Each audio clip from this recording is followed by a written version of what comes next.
Los bancos en Estados Unidos están enfrentando la tormenta perfecta que podría estallar en cualquier momento, poniendo en riesgo el dinero de los ahorristas y la economía global. Así es, puede que ya hayas escuchado en los últimos años que bancos como el Silicon Valley Bank, First Republic Bank o el gigante suizo Credit Suisse se fueron a la quiebra. Pues resulta que nuevamente los bancos están sonando la alarma y esta vez se trata de bancos pequeños y regionales en Estados Unidos.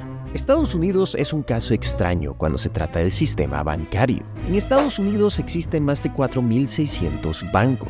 Existen bancos enormes como Bank of America y JP Morgan, pero de estos 4.600, el 85% son bancos pequeños que tú probablemente no conozcas. Estos son bancos regionales y de ciudades pequeñas que representan la mayoría de la actividad bancaria del país, con más de 3.2 trillones de dólares bajo su control. Estos bancos van existiendo desde hace décadas y son vitales para la economía en Estados Unidos. Y el gran problema de estos bancos es que la mayoría de los créditos que han estado dando en los últimos años fueron al desarrollo de inmuebles comerciales en sus pueblos y ciudades. Y es aquí que está el gran problema que podría causar un colapso en todo el sistema bancario, poniendo en riesgo el dinero de los ahorristas. El mismo jefe de la Reserva Federal, Jerome Powell, ha anunciado que se espera que muchos bancos regionales se vayan a la quiebra.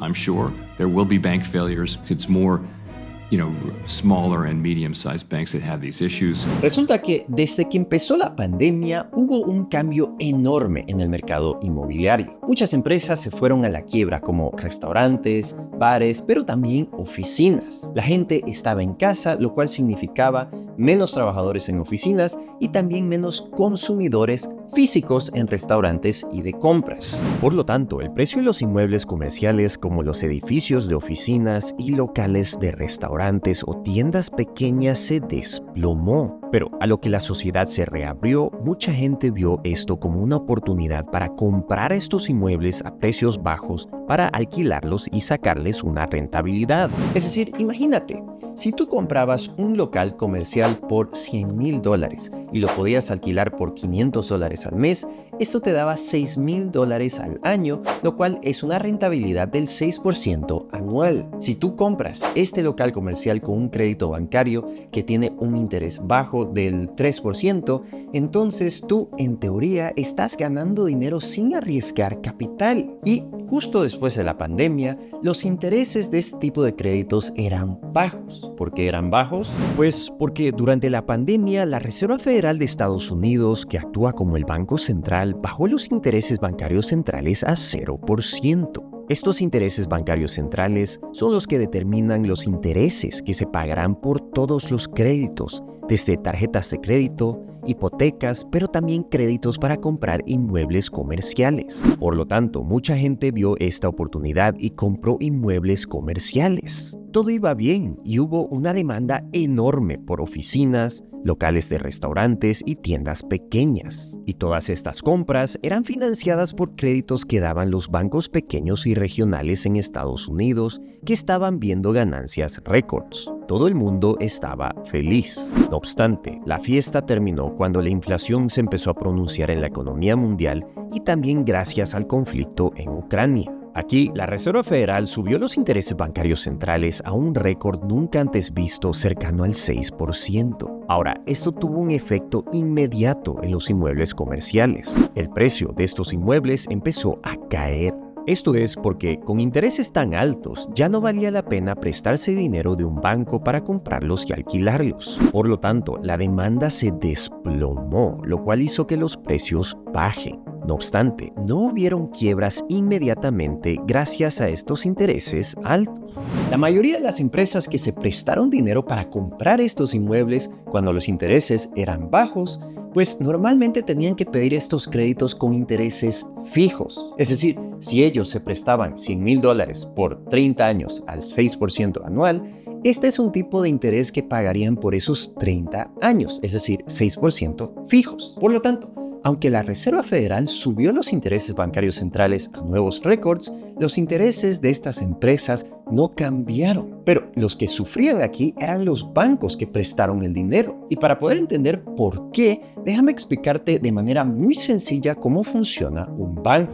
En el sistema bancario existe una autoridad muy importante: el Banco Central. El Banco Central es el que determina los intereses bancarios centrales. Estos intereses bancarios centrales determinan los intereses que se pagan por los créditos, pero también el interés que los bancos deben pagar por los depósitos de los ahorristas. Por ejemplo, si el Banco Central determina que el interés de los créditos es del 5% y el de ahorros es del 4%, eso significa que los bancos van a pagar un máximo del 4% a sus ahorristas y los intereses a créditos emitidos van a empezar siendo del 5% para arriba. Digo para arriba porque el banco que te presta el dinero va a tener que determinar tu nivel de riesgo. Si este es alto, entonces probablemente te cobre un 10 o hasta 20% en intereses. Si este es bajo, puede que te cobre un 6%, pero nunca te cobrará menos del 5%. Así que esos son los intereses bancarios centrales. Dicho eso, para que un banco pueda funcionar,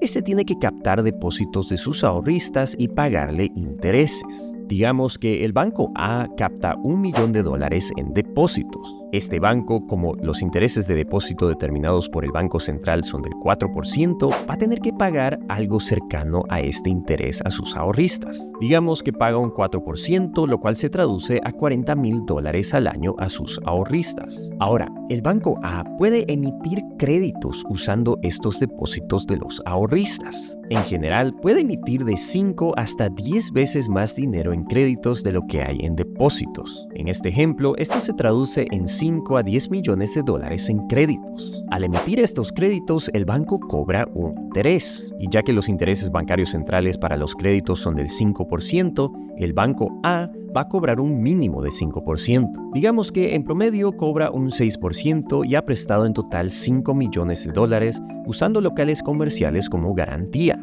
Y ojo, estos créditos se emitieron a intereses fijos, es decir que los deudores siempre van a pagar el 6%. Esto significa que el banco está ganando $300,000 al año de sus créditos emitidos, mientras que solo tiene que compensarle cada año a sus ahorristas con $40,000. Obviamente, este es un negocio altamente lucrativo. Pero, ¿qué pasa si es que el Banco Central del país sube los intereses bancarios centrales? Digamos que, por ejemplo, el Banco Central sube los intereses bancarios centrales de los créditos a 11% y de los ahorros a 10%. Pues, en teoría, si todo se mantiene igual, es decir, que el banco tiene depósitos de $1 millón y recibe intereses fijos de 6% de los 5 millones que dieron en créditos, pues no pasaría nada grave. El banco, en vez de pagar 4% a sus ahorristas, ahora tuviera que pagar 10%, lo cual son $100,000. Si el banco está ganando $300,000 al año por los 5 millones prestados, este no sería un problema. Pero cuando el Banco Central sube sus intereses de manera tan drástica, la economía se desacelera. Esto hace que el consumo baje, los precios de los inmuebles bajen y muchas empresas empiezan a declarar bancarrota. De la misma manera, con esta incertidumbre, mucha gente empieza a depositar dinero en los bancos para gozar de los intereses más altos sobre sus depósitos. Y es aquí que está el problema. Si el Banco A de repente tiene 5 veces más depósitos, es decir, $5 millones, y el interés para los ahorristas es del 10%, este es un problema serio porque ahora el banco tiene que pagar $500,000 a sus ahorristas. Pero, de la misma manera, si los deudores de repente empiezan a declarar bancarrota, esto significa que ya no les entra dinero de los intereses por esas deudas y los bancos tienen que quitarle las garantías, que son esos locales comerciales. Estos locales comerciales, a su vez, ya no tienen el mismo valor, ya que la demanda se ha desplomado por estos inmuebles. Esto deja al Banco A en un déficit enorme. Y es ahí que tenemos el gran problema en todo el sistema bancario en Estados Unidos. Muchos de estos bancos regionales están sentados en deudas enormes de locales locales comerciales y oficinas. Están viendo déficits tremendos y en cualquier momento van a tener que declarar bancarrota. Como te mencionaba, este es un problema muy serio que está preocupando al jefe de la Reserva Federal en Estados Unidos. Él sabe que hay bancos en alto riesgo y hasta se espera que muchos empiecen a declarar bancarrota. Ahora, dicho esto, ¿cuáles serían los efectos de dichas bancarrotas? Pues primero, esto pondría en riesgo a todo el sistema bancario de Estados Unidos. Podría causar un efecto dominó y empezar a afectar a otras partes de la economía, causando una recesión. Segundo, aunque los ahorristas están protegidos hasta $250,000 por el gobierno de los Estados Unidos, mucha gente tiene más que ese dinero en sus cuentas y este es dinero que lo perderían. Y finalmente, ya que estos son bancos en ciudades pequeñas, estas ciudades se van a ver aún más afectadas. Estas ciudades han estado en decadencia desde hace ya décadas y solo últimamente con el teletrabajo es que han visto un resurgimiento. Si los bancos entran en bancarrota, se van a ver forzados a vender muchos inmuebles que tienen bajo su control, lo cual también podría causar un colapso en los precios de inmuebles. Así que las consecuencias de esta tormenta perfecta pueden ser gravísimas. Y eso nos lleva a la gran pregunta: ¿qué hará el gobierno de Estados Unidos para salvar a dichos bancos? Pues, aunque no lo creas, hasta ahora no han anunciado nada. El jefe de la Reserva Federal, Jerome Powell, ha dicho que está siguiendo esta situación y están muy preocupados. La salvación para estos bancos sería que la Reserva Federal vuelva a bajar los intereses bancarios centrales, lo cual reactivaría el mercado inmobiliario y le daría un alivio a toda esta situación. Pero con la inflación más alta de lo esperada y la economía de Estados Unidos que mantiene su fuerza, pues la Reserva Federal hasta ahora no ha anunciado cuándo van a bajar los tipos de intereses. Otra solución sería que los bancos más grandes compren a estos bancos pequeños para evitar bancarrotas. Pero, aunque no lo creas, la actividad de adquisiciones bancarias ha estado en los niveles más bajos en los últimos años. Esto hace sentido. ¿Quién va a querer comprar un banco pequeño que no tiene nada más que deudas y déficits? Por lo tanto, no se sabe qué es lo que podría pasar con estos bancos y las consecuencias podrían ser terribles. Aquí yo navegaría con mucha cautela e intentaría no tener dinero invertido en la industria bancaria, mucho menos tener mi dinero en bancos pequeños. Al final del día, lo que yo creo que va a pasar es que, siempre, el gobierno de Estados Unidos va a entrar y salvar a estos bancos que entren en bancarrota y probablemente los consolide con otros bancos más grandes. Eso me lleva a preguntarte a ti. ¿Tú tienes dinero ahorrado con estos bancos pequeños? ¿Qué crees que llegue a pasar con los bancos?